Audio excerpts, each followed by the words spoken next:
Bonjour et bienvenue sur Expérientiel, le podcast qui propulse la transition du tourisme vers un avenir plus durable et inspirant. Ici, on parle d'un tourisme qui bouge, qui innove. Vous vous demandez comment transformer le tourisme pour en faire un vrai moteur de changement positif, plein de sens et d'opportunités? Vous êtes au bon endroit. On va à la rencontre de celles et ceux qui font bouger les lignes. Des pros passionnés, des jeunes qui osent, des experts qui bousculent les idées reçues. Tous unis par un même objectif, rendre le tourisme plus responsable, plus inspirant. Alors inspirez-vous, osez agir et embarquez avec nous dans cette aventure. Je suis François Huette, fondateur d'Expérientiel Production. Ma mission, mettre en avant celles et ceux qui réinventent le tourisme et le monde de l'entreprise avec des podcasts écoactifs. C'est déjà la fin de l'été et si vous le prolongiez un peu. Du 26 septembre au 2 novembre, le mois de l'écotourisme, le MIT, vous donne rendez-vous partout en France et autour de la Méditerranée pour vivre des expériences uniques. Ateliers créatifs et gourmands, balades animées, visites guidées, un programme riche, varié et inspirant. Le MIT, c'est aussi l'occasion d'inaugurer un réseau d'écotouristes qui partagent leurs plus belles découvertes. Porté par Défimed, l'association qui fait vivre le tourisme au service du vivant, le MIT vous ouvre les portes de ce réseau en vous emmenant à la rencontre d'accueillants passionnés et d'initiatives écotouristiques qui éveillent les cinq sens. Le podcast Expérientiel est heureux de soutenir Défimed et son engagement pour un tourisme vivant, durable et inspirant. Découvrez le programme via le lien dans la description de cet épisode et inscrivez-vous dès maintenant à la rencontre la plus proche de chez vous. Allez, installez-vous bien, prenez une grande inspiration et c'est parti pour l'interview du jour. Et si de nouveaux imaginaires pouvaient transformer le tourisme à l'heure des transitions écologiques et sociales? Plutôt que de subir un flot constant de mauvaises nouvelles, ouvrons-nous à des visions qui nous nourrissent, qui nous élèvent et qui nous donnent l'élan de réinventer notre environnement, notre quotidien. Des imaginaires porteurs d'espoir, de bien-être et d'envie d'agir pour un avenir plus désirable. Pour explorer cette thématique, nous recevons Émilie Giraud et Marilyn Pierres-Klein, fondatrice de Bloom Territoire, qui accompagne les collectivités dans la conception et la mise en œuvre de projets à impact positif. Et pour mesurer toute la portée sur le terrain, David Cordero, maire d'Iguerande et président de la communauté de communes de Semur en Brionnais, partage son expérience et son engagement au service de son territoire et de ses habitants, guidé lui aussi par de nouveaux imaginaires. Une invitation à repenser le voyage et à imaginer ensemble un tourisme porteur de sens, durable et inclusif. Allez, c'est parti. Bonjour Émilie, Marilyn et David. Je suis ravi de vous accueillir aujourd'hui sur les ondes d'Expérientiel. Je vais vous inviter à vous présenter et à nous dire qui vous êtes. Bonjour à tous, merci beaucoup François pour cette invitation. Donc je suis Émilie, je travaille depuis maintenant une petite vingtaine d'années sur ce qu'on appelle communément le développement local.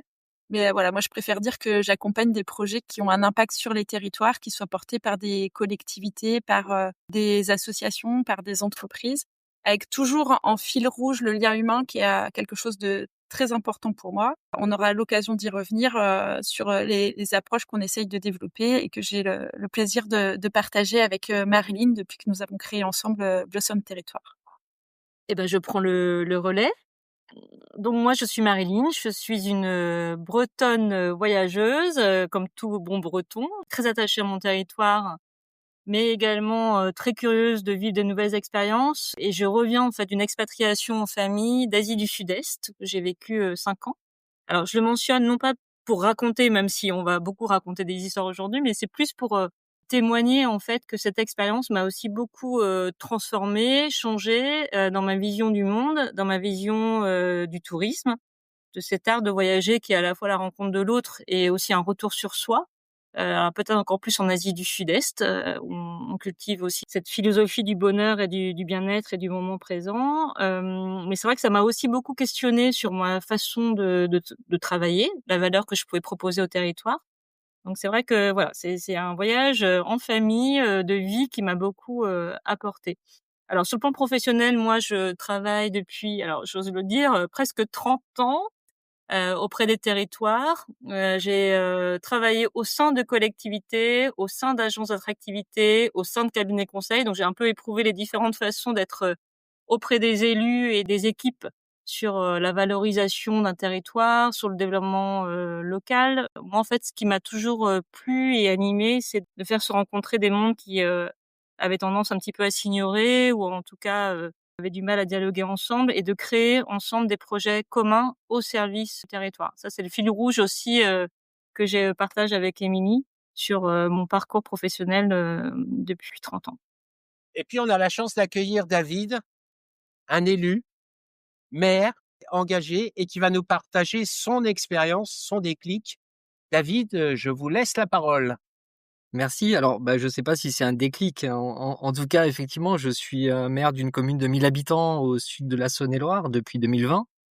J'ai la chance d'être aussi président de la communauté de communes de Semur-en-Brionnais, qui est une toute petite communauté de communes rurales de 14 communes et 5200 habitants, avec des forts enjeux patrimoniaux, des forts enjeux paysagers, agricoles.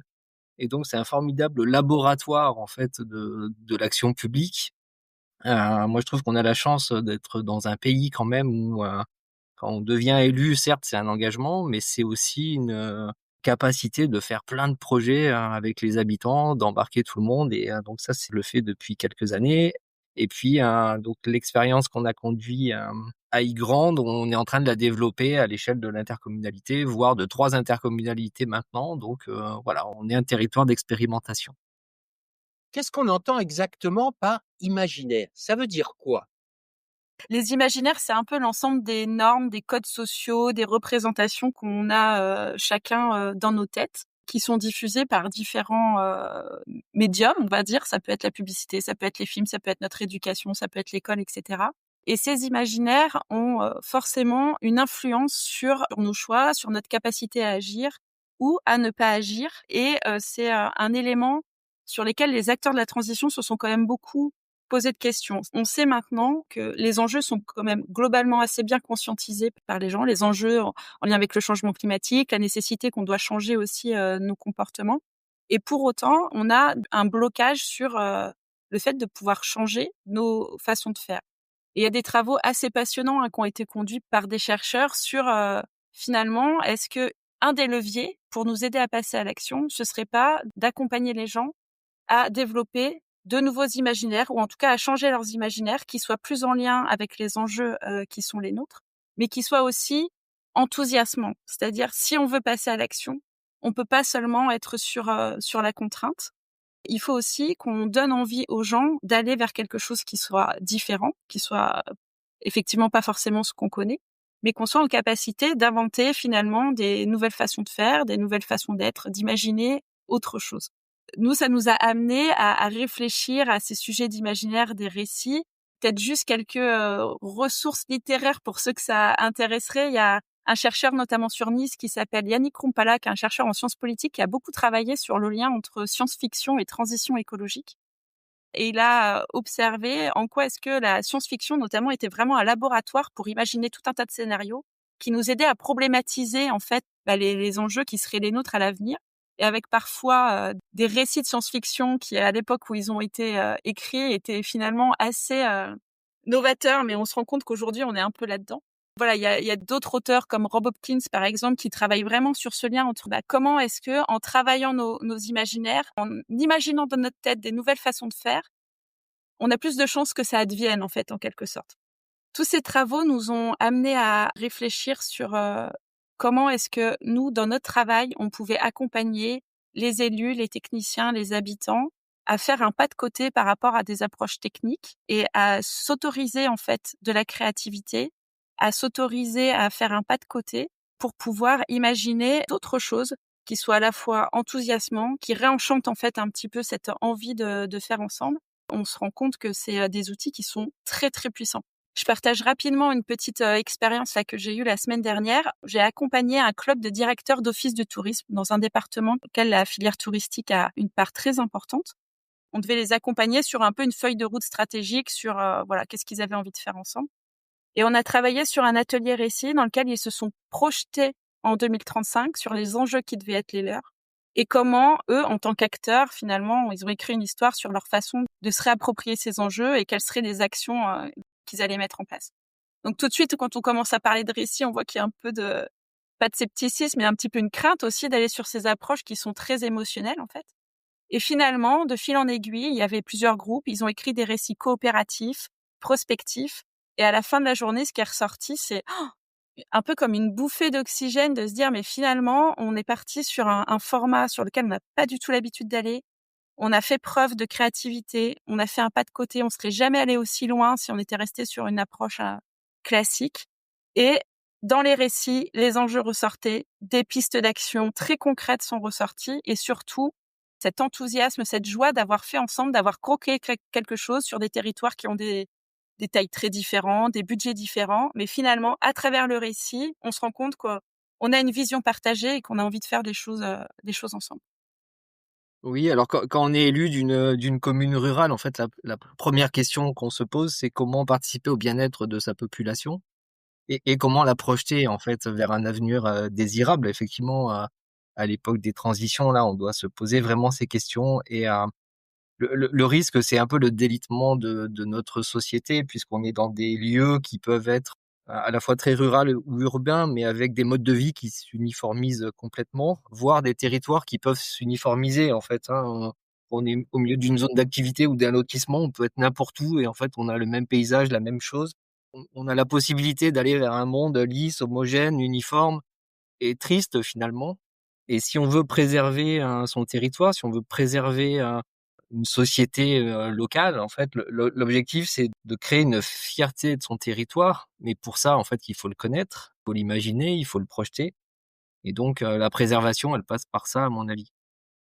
Marilyn, selon toi, quels sont les imaginaires dominants aujourd'hui que vous observez à travers les personnes avec qui vous travaillez? Qu'est-ce qui domine? Est-ce que c'est quelque chose de négatif, de positif? On sent qu'il y a quand même effectivement une conscience des enjeux qu'on ne peut plus faire de la même façon qu'on faisait il y a 30 ans. Donc il y a une envie d'aller effectivement vers une nouvelle façon d'appréhender le développement local, mais on se confronte effectivement à une difficulté qui est le changement. L'imaginaire, on va dire, dominant aujourd'hui sur lequel nous on travaille avec les acteurs, c'est de dire effectivement on veut transmettre un territoire dont on a pris soin. Le côté transition écologique a quand même été effectivement un levier qui a permis de travailler sur ces nouveaux imaginaires. La proximité humaine et cette valeur-là reste quand même très dominante et en tout cas est très recherchée aussi aujourd'hui par les gens sur les territoires. Donc ce côté très humanité, lien humain, coopération, solidarité, c'est aussi un imaginaire qui attire beaucoup. Mais on ressent effectivement aussi beaucoup de craintes. C'est vrai que le monde d'aujourd'hui et la géopolitique fait qu'on peut être dans un climat un petit peu une sorte d'inertie qui se crée par la peur d'agir, le côté anxiogène. Et donc il y a effectivement envie d'aller vers des imaginaires positifs, heureux, mais qui très vite est contrecarré par ces imaginaires qui sont beaucoup plus sombres, qui ont du mal à garder l'optimisme qui permet de passer à l'action. Pour ça, nous, on agit, on agite même, on va dire, on stimule beaucoup la sensibilité.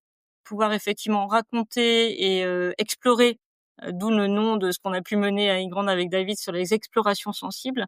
Explorer de façon différente un territoire, effectivement le raconter par la sensibilité avec tous les sens, hein, donc pas uniquement le côté raconter, mais aussi évidemment de ce qu'on donne à voir. Donc c'est pour ça qu'on a des collaborations aussi avec une photographe. Les sons, d'enregistrer des balades sonores ou des podcasts, c'est aussi une façon de révéler, on va dire, son territoire. Et donc la sensibilité, en agitant le côté émotionnel et le côté histoire personnelle, fait qu'effectivement on arrive à se projeter vers des imaginaires où on retrouve ce qu'on évoquait tout à l'heure, beaucoup plus de joie et d'enthousiasme. Sur le territoire, il y a aussi quelque chose qui est hyper intéressant, notamment on le voit aussi avec le tourisme, c'est que quand on est sur un territoire, finalement, on voit plus vraiment son territoire. En tout cas, on le voit plus avec des yeux neufs. C'est aussi pour ça que moi, le fait d'être partie à l'étranger et de revenir dans mon territoire, moi, je redécouvre en fait mon territoire comme si j'étais une voyageuse, une touriste. On retrouve en fait la beauté, même la poésie d'un territoire, pas uniquement ses paysages, hein, mais les personnes qui font le territoire. On va chercher ça aussi, qui on est, d'où on vient, avec la capacité à nouveau à s'émerveiller en fait de son quotidien et de son environnement. Tu as commencé à parler comment stimuler et réenchanter les imaginaires et vous abordez le sujet de la sensibilité et vous m'avez dit que c'était un levier puissant de transformation. Vous pouvez m'en dire un peu plus? Effectivement, nous, nos approches, c'est vraiment un parti pris, hein. C'est, de remettre l'humain, la sensibilité, l'émotion au cœur des travaux stratégiques, en se disant finalement: «Qu'est-ce qui fait que les gens vont passer à l'action? Qu'est-ce qui fait qu'on a envie de s'engager?» Et bah, c'est quand on a des liens qui sont assez forts avec des gens, avec notre territoire et cetera, et qu'on a envie finalement de collectivement soit préserver, soit faire évoluer, soit, développer, enfin quels que soient les enjeux du territoire, mais qu'en tout cas qu'on a envie de s'engager. Donc nous, on a vraiment fait ce parti pris d'adopter des approches sensibles en se disant: «C'est hyper important de pouvoir permettre aux gens qui vivent sur leur territoire de se réapproprier le territoire à travers ces approches-là». On a effectivement mené une expérimentation à Aille Grande et c'est quelque chose maintenant qu'on développe, donc l'exploration sensible, où on fait une sorte de portrait de territoire avec les habitants qui finalement vont mettre en récit leur territoire, mais à partir de leur expérience à eux. On s'attache vraiment à la fois à faire une visite du territoire, à faire des entretiens et on permet à chacun, les enfants dans les classes, les aînés, à travers leurs récits aussi, on fait des interviews avec eux sur lesquels ils racontent finalement, leur commune passée ou leur territoire passé. Mais ça, c'est hyper important d'identifier finalement cette empreinte de l'histoire, d'avoir quelque chose de l'ordre du souvenir d'enfance. C'est quelque chose qu'on active, qui fonctionne assez bien. On travaille à travers la photographie, la vidéo. On invite, les enfants à dessiner, leur commune telle qu'ils la voient et toute cette matière finalement, c'est cette combinaison de tous ces regards qui, mis bout à bout, permet d'avoir une vision assez transversale, assez riche, assez diverse de ce qu'est, la commune. Et au travers de cette approche, au-delà du récit qui en sort, ce qui est hyper intéressant, c'est de voir que finalement, il y a vraiment une réappropriation de ce bien commun, qui est notre territoire qu'on a ensemble, qu'on partage, qu'on regarde avec chacun notre prisme, mais finalement, on fait émerger qu'on a en commun. Et c'est ça qui recrée la fierté, enfin en tout cas, nous on en a la conviction, d'appartenir à quelque chose et qui donne envie de s'engager. Je vois que David arrive à lire dans mon esprit. Parce que justement, la prochaine question, c'était de voir, de comprendre, David, comment cette exploration sensible a été vécue par les habitants et quels ont été les impacts. Bah, la 1re chose, c'est que ça a suscité un vrai intérêt, en fait, auprès des habitants puisque sur 1 000 habitants, on a à peu près 70 habitants qui ont participé à la démarche. Donc ça, c'est plutôt la bonne nouvelle et puis ensuite, ce qu'il faut relever, c'est que tous les témoignages ont été très positifs. C'est-à-dire quand les gens, on leur pose, des questions sur leur lieu de vie, sur, leur village, en fait, il ressort des choses très positives. C'est pas les mêmes gens qui viennent en mairie pour, nous dire: «Bah, j'ai un problème avec mon permis de construire, avec mon voisin, avec mon trottoir». En fait, là, on a des gens qu'on va, chercher pour qu'ils nous parlent de leur village. On voit des gens autrement, donc ça, c'est très enthousiasmant et en plus, ils ont pas l'habitude, en fait, de parler entre eux de leur village. Donc là, effectivement, ça fait émerger des valeurs communes, ça fait émerger des liens et donc tout ça crée une matière, très importante effectivement pour le projet de la commune en tout cas et puis pour faire société, hein, tout simplement, là ça fait quelque temps que l'opération est terminée. On va refaire l'exposition puisque, les gens ils sont attachés, quoi. Donc, vraiment il y a une vraie matière et nous ça va nous guider aussi pour le prochain mandat parce qu'on s'aperçoit que, les attentes des gens sont pas extraordinaires. En fait, qu'est-ce qu'ils ont besoin les gens dans leur village? C'est qu'on préserve le cadre, l'environnement, l'agriculture, la nature, qu'on ait un village qui soit animé avec, des commerces et puis des temps conviviaux pour se retrouver et les gens, ils attendent pas la lune, en fait, hein, donc ça, c'est plutôt très positif pour l'avenir, en tout cas. Et en tant qu'élu, développer une telle initiative, comment ça nourrit l'élu dans son programme, dans sa vision et dans le développement de sa commune ou de son territoire? Bah, l'élu, en fait, comment dire? Il cale sa stratégie sur ses habitants, en fait. Enfin, si j'étais élu d'une autre commune, j'aurais peut-être pas du tout la même approche. Aujourd'hui, on fait avec les gens qui sont là, avec leurs envies, avec, leur comportement. Ma question, en fait, en tant qu'élu, moi, c'est de quoi on vit demain sur ce territoire? C'est pas un territoire qui est industriel, c'est pas un territoire qui est fortement développé. C'est un territoire qui est où il y a 2 fois plus d'actifs que d'emplois. Ça veut dire que les gens résident ici mais travaillent ailleurs. Et donc, il y a plusieurs perspectives qui nous sont offertes pour le développement. Soit effectivement, prendre la solution simple de créer des lotissements et des zones d'activité, hein, comme ça peut arriver partout. Et nous, on a fait le choix inverse, c'est de dire l'attractivité, elle doit être autre. L'attractivité, c'est d'abord pour les gens qui y résident, de préserver en fait cet environnement, de préserver ce cadre qui en fait la richesse.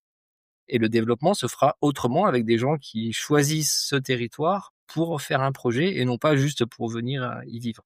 On a effectivement une feuille de route de la commune qui s'écrit par rapport à ces enjeux-là. Comment on passe des imaginaires à écrire de nouveaux récits? Comment ça marche? Est-ce que c'est quelque chose de naturel qui se met en place tout simplement, naturellement, justement parce qu'on a stimulé nos imaginaires? Ou est-ce qu'il y a vraiment un processus derrière pour nous accompagner dans cette démarche? Émilie. C'est vrai que les imaginaires, on l'a dit, là, c'est tous ces codes, ces normes qu'on a dans la tête qui nous influencent, mais on a assez peu de prise sur les imaginaires. Ce sur quoi on a une prise, c'est ce sur les récits. C'est-à-dire que c'est à travers les récits qu'on diffuse les imaginaires. Donc c'est pour ça que finalement, c'est à travers le récit, l'écriture, ce qu'on raconte, qu'on va pouvoir faire évoluer ces représentations qu'on a.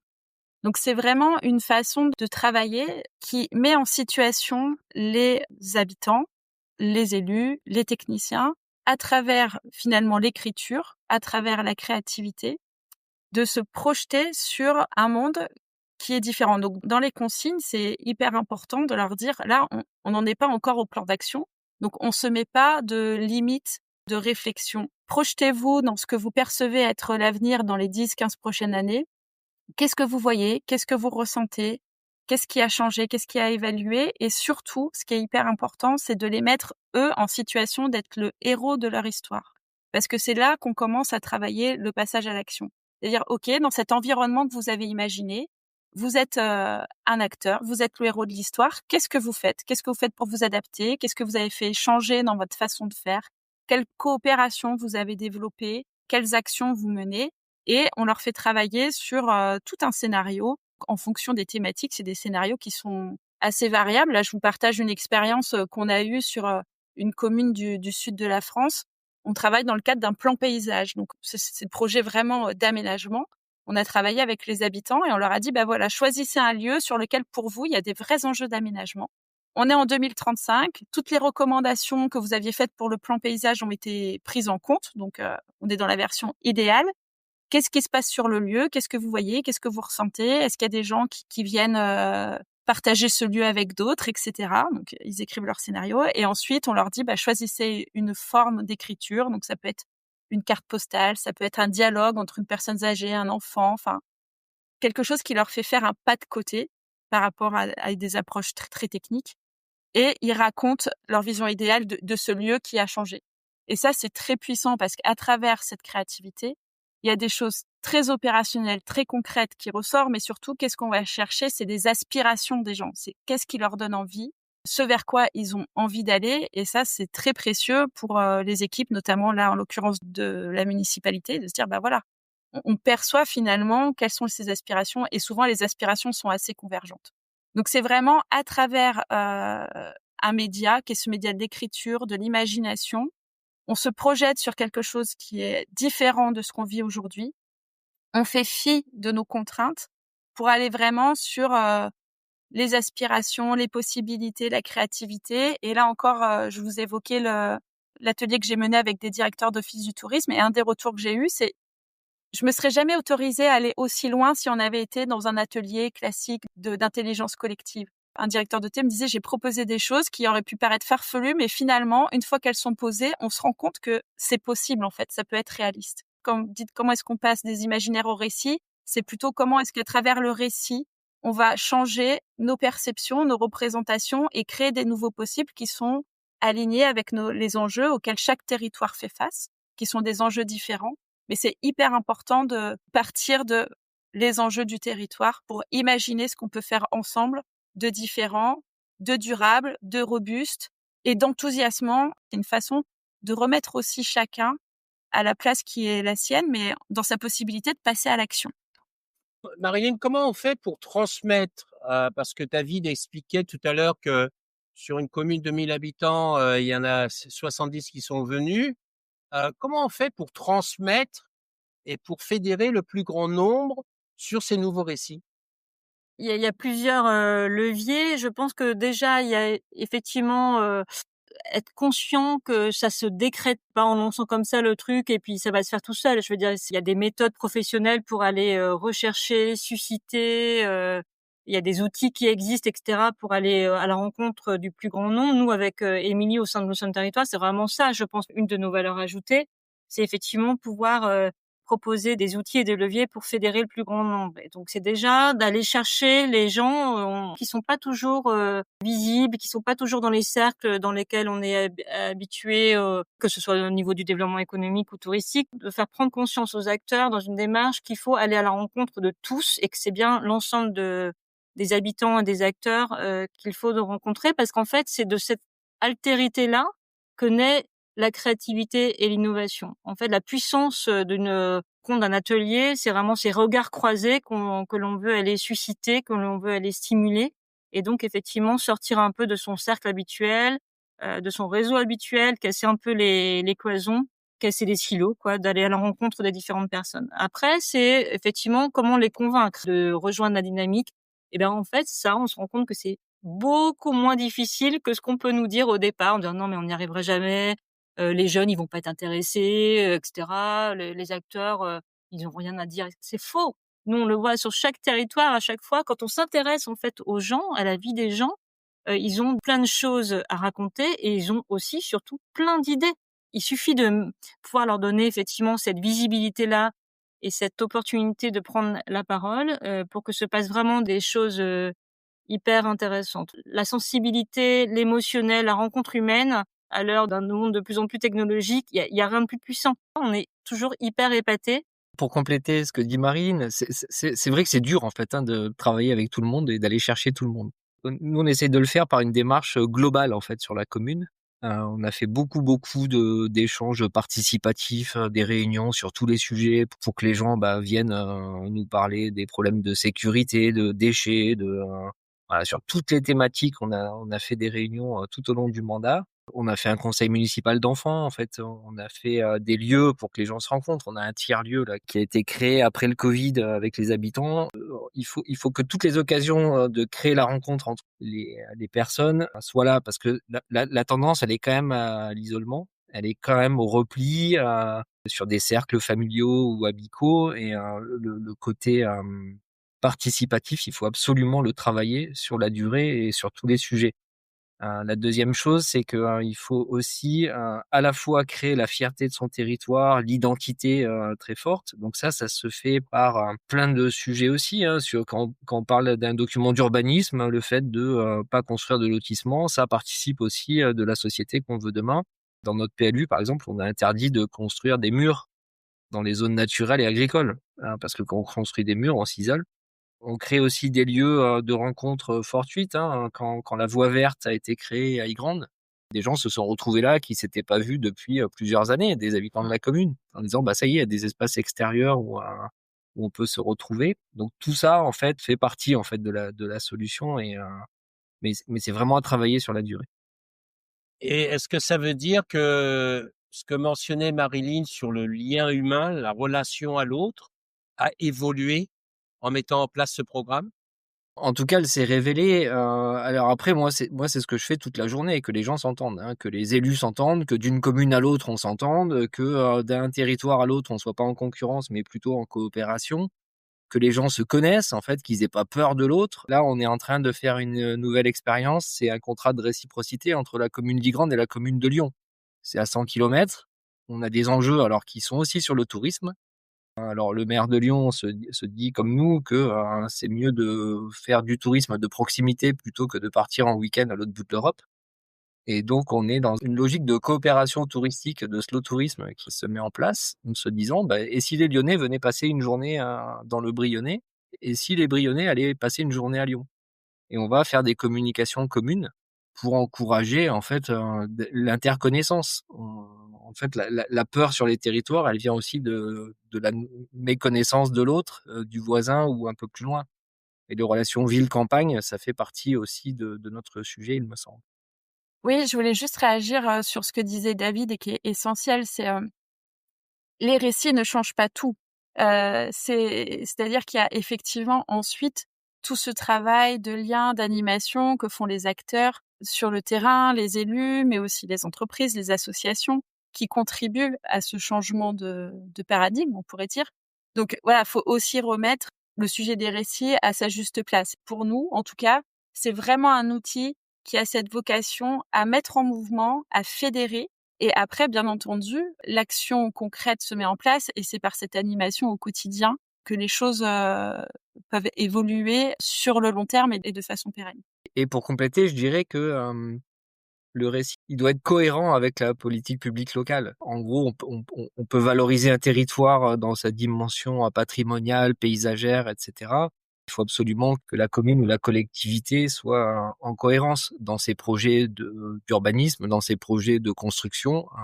Là, on vient de refaire la mairie, par exemple. Elle est particulièrement soignée, en fait, parce que soigner le cadre, c'est aussi respecter en fait ce récit. Nous, on met beaucoup d'attention dans le traitement des façades, des devantures, des petits volets, des choses comme ça. Ça renforce aussi l'attachement à sa commune, à son territoire, que d'avoir des règles de construction qui soient quand même respectueuses de cet environnement. Et puis en plus, respecter ce cadre, respecter le cadre paysager, naturel, agricole, c'est quand même aussi favoriser l'initiative privée. En fait, sur notre commune, on a des acteurs qui viennent aujourd'hui parce qu'ils ont cette sécurité. L'auberge de campagne de Trois-Gros, là, qui est venu à Ygrande, il serait pas venu si on n'avait pas ce respect, en fait, du cadre. Là, on a une petite guinguette qui s'est créée au bord de la voie verte. Il y a tout un écosystème touristique qui se crée aussi parce que, en fait, ce récit, il est mis en œuvre par les projets de la commune. Je voudrais rebondir sur ce que vient de dire David, parce qu'en fait, pour nous, il y a une dimension hyper importante. C'est vrai que souvent, les récits, on a peut-être été biberonnés à nos imaginaires. Voilà, c'est des belles histoires. Alors certes, c'est des belles histoires, mais je dirais aujourd'hui, ce qui est essentiel, c'est de valoriser et d'identifier ces engagements, ces combats entre guillemets positifs que mènent les territoires et les différents acteurs des territoires. La vraie singularité d'un territoire, c'est les femmes et les hommes qui le font, ce territoire. Donc on a la chance d'être en France, et en France, tous les territoires ont des atouts, ont du patrimoine, des paysages. On a tous des choses formidables à valoriser, mais la singularité, elle venait davantage des hommes et des femmes. Et aujourd'hui, moi, j'appuie beaucoup là-dessus. Je pense que la vraie singularité aujourd'hui, elle est l'engagement de ces femmes et de ces hommes. Et donc, c'est très important dans le récit, donner toute sa place aussi à cette dimension de combat commun. Alors, combat au sens positif, hein, peut-être le vocabulaire guerrier n'est pas très approprié, mais en tout cas de cause commune, de ce qui nous anime, de ce qui nous motive et qui fait qu'on a envie de se battre au quotidien, nous, les acteurs, les habitants d'un territoire. David évoquait cette notion de préservation, de prendre soin, de bien-être territorial. Ça, c'est une dimension très importante dans un récit aujourd'hui de territoire, et c'est pour ça que nous, on est davantage sur un marketing territorial, j'ose quand même employer ce terme, sensible et à mission. En fait, nous, on travaille aussi avec Émilie sur les entreprises à mission, et finalement, on adopte ces méthodes et cette façon de travailler sur la raison d'être et sur les missions et les valeurs d'une destination touristique, si on en revient au tourisme, ou d'un territoire, pour donner à voir et à révéler le cap commun, le combat, la cause commune, ce dont on rêve. Tu évoquais, François, dans ton introduction, cette notion de rêve. C'est hyper important. C'est aussi cette façon de mobiliser avec joie et enthousiasme les acteurs d'un territoire. Donc pour moi, cette dimension dans le récit, elle est vraiment aujourd'hui essentielle, et c'est un vrai levier de motivation, de mobilisation, y compris des plus jeunes, pour envisager des perspectives toujours plus réjouissantes. Et finalement, c'est aussi un acte citoyen, hein, ça donne envie effectivement aux habitants plus jeunes de s'engager pour leur territoire et pour continuer à vivre bien sur leur territoire. Dans le sujet du récit, il y a qui le construit et qui le porte. Et c'est effectivement pour ça que dans ces approches de marketing, y compris de marketing de destination, le sujet c'est qui a écrit l'histoire qu'on a envie de porter collectivement auprès de nos visiteurs, mais aussi auprès de nos habitants, et pour qui est-ce qu'on écrit ces récits-là. nous, on est assez convaincus que sur le sujet du tourisme, voilà, les habitants sont aussi les premiers clients, ce sont aussi les premiers ambassadeurs d'un territoire. Et plus on va les impliquer dans cette façon dont ils vont raconter leur territoire, plus ce sera fort. Parce que c'est vraiment ça, c'est qu'est-ce qu'on a envie collectivement de dire de nous en interne et à l'extérieur? Pourquoi est-ce qu'on a envie que les gens viennent chez nous? Et ça, c'est hyper puissant. Et je voulais en profiter pour rendre un peu hommage aussi à Céline Deschamps, qui est la photographe qui nous accompagne sur ce travail-là, parce qu'elle a vraiment un regard très humain. Et le parti pris que nous, on a, c'est vraiment de mettre en avant les habitants du territoire. Et elle les prend en photo dans des endroits qu'ils ont choisis, qui racontent quelque chose d'eux et de leur commune et de leur lien à leur commune ou à leur communauté de communes, peu importe. Et ça, c'est très fort parce que c'est aussi quelque chose d'assez authentique. C'est un terme qui est un peu galvaudé, mais qui est très sincère. Et moi, je suis toujours effectivement surprise de voir à quel point les gens ont envie de partager et la fierté qu'ils ont eue quand ils se sont découverts en portrait comme ça, dans ce tiers-lieu là où ils étaient tous réunis et il y avait ces photos qui étaient présentées, ces portraits qui donnaient vraiment une autre image aussi de la ruralité qui, on va pas se le cacher, a souvent été non racontée, hein, c'est-à-dire que ou en opposition aux villes, aux grandes métropoles. Ben là, c'est une façon de reprendre un peu la main sur qu'est-ce qu'on a envie de dire de nous, qu'est-ce qu'on a envie de dire de la ruralité là quand on travaille sur une commune rurale et qui porte ce récit.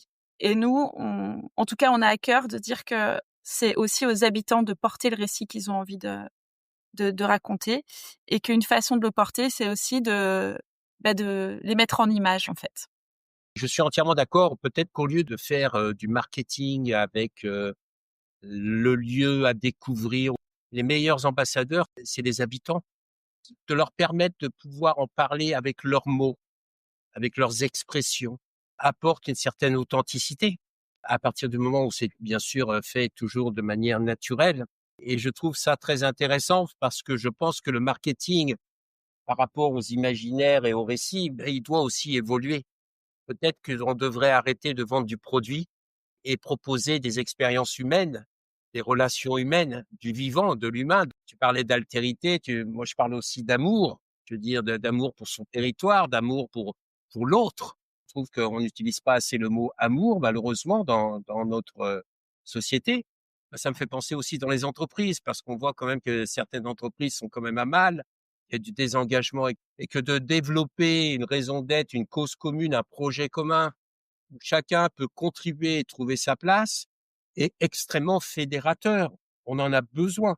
Et la chose qui m'a aussi marqué, c'est marrant parce que je travaille sur un projet sur la thématique de l'eau qui rassemble 17 communes dans le sud, où on va faire justement des événements participatifs citoyens. Et ça me rassure, David, parce que moi, je suis convaincu que dans nos communes, il y a des personnes avec de l'intelligence, avec des compétences, avec des connaissances que nous ne savons pas forcément et qu'on devrait profiter de s'appuyer pour développer nos territoires, car je pense qu'une commune ou un territoire ou une intercommunauté ou quoi que ce soit n'a pas forcément toutes les connaissances et les compétences et que de s'appuyer sur les citoyens, eh bien, ça génère systématiquement non seulement de la fierté, mais un engagement pour son territoire. Et ça, c'est très, très, très puissant. Quel serait le premier pas que vous allez leur conseiller de faire pour se lancer peut-être dans cette démarche? Et pourquoi ça fait sens? Tiens.